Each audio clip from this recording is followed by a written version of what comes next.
This is the box the GT5 comes in. The 240 watts, that gets a few extra mentions here. Opening up the box, we are greeted by this black insert. This one, it houses a SIM ejector tool, a couple of informational booklets, and a soft case. Next, we have the Realme GT5 itself. Let's remove it from its protective cover. Also peel the sticker off the back. This phone also comes with a screen protector pre-applied that I'm gonna remove to be able to showcase the display better. Now as the Realme GT5 boots up, let's dig further in. Next up, we've got a white USB Type-C to Type-C cable with white accents. And finally, here's that 240 watt SuperVOOC charger. Now as far as pricing goes, this is the Realme GT5. The GT5, it looks nice. Realme seems to have taken a page out of Google's playbook with this camera visor to the back. It's much larger than Google's own though. That said, just like with the Pixel phones, given how this camera array is, you get to set the GT5 on a surface and use it comfortably without any wobbling. Now when you look at the camera visor closer, I'm sure you'd get some Xiaomi Explorer vibes. We can see the Snapdragon 8 Gen 2 mentioned here.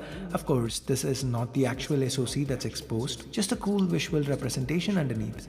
And it's surrounded by RGB lights. The back, it's glass. Realme calls this miracle glass since it seamlessly flows onto the camera visor.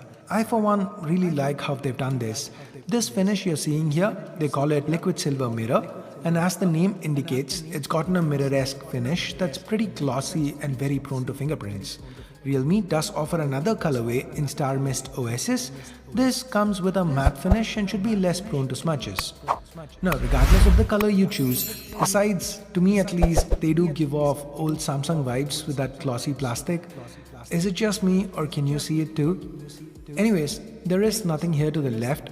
Up top, we've got the secondary speaker, IR blaster and a noise cancelling microphone. The power and volume keys are located to the right, and at the bottom, there's the primary speaker and mic on either side of the USB Type-C port, and at one corner, we've got the SIM tray. I'm sure you'd have noticed by now that there is no headphone jack or support for microSD, and despite the rubber grommet here, the GT5 has no official IP rating. For what it's worth, it does have NFC though. Now in hand, the Realme GT5, it feels quite nice.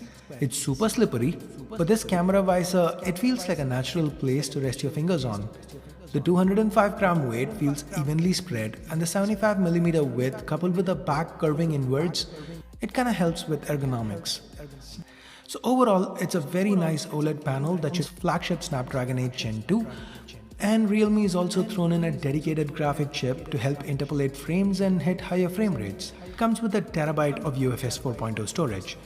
Honestly, 24 gigs of RAM, it's nothing more than bragging rights, because there's really no scenario under which you'd need that much RAM.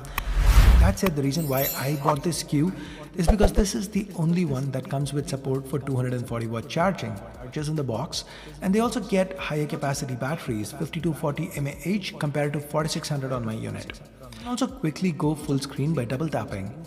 For multi-window functionality, a quick 3-finger swipe triggers it, and you now get to use 2 apps on the same screen.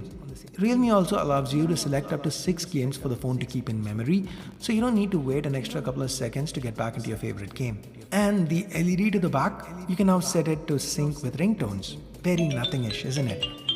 You can even have contact-specific light effects if you so choose to. There are multiple options available here.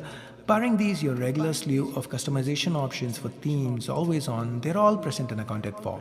I'm not a fan of prices going up every generation. What do you guys think? Let me know in the comments below, and thanks for watching. Bye bye.